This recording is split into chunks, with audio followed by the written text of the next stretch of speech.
Karon ni mong taga guys no. Nakipakita sa inyo nga ba ang isa ka sa exotic nga pagkaon din sa New Zealand. Punani dagan sa Pilipinas. Pinaka-famous pa nila sa Pilipinas pud. Kinakaon ni siya yung gabi iba. Pero diri first time nila nakita ni naduuli kay sa mong kausid. Munang akong isurprise akong kauban karon. Malipay gid kay dugay to sige sa kuha ba nga pagitaan gid na ako siya ingat lagi daw. Ano ko nga wala pa time lagi kay busy pa biya kay tanong din. Di pud na siya pwede pud na kuan-kuan ka diya sa padak na napay busy pa ta dagang kitag trabaho. So ngita tag time na kanang di na kita busy, di ato ngita. So wala gid damhan na bisag di pa kami tanto nga dili busy. Pero nakita gyapon mi kuan. Jackpot ba? So unya malipay to siya yung makita to siya sa unya sa akong ipakita sa iya ha. Okay, bye-bye gito ba? Dagan-dagan gito siya.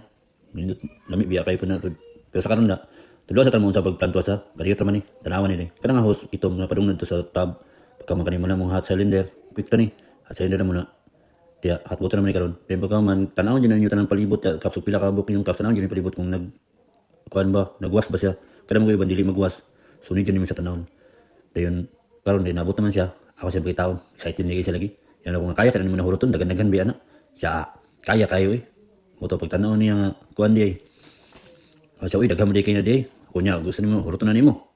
Siya nga, duha rin akong kwaon. Duha rin makaya niya. Murag, di daw makaya daw. So, binili pa tayo na yung kuan yung inahana na. Kay maulaw po ta. Yan din lang, bye-bye.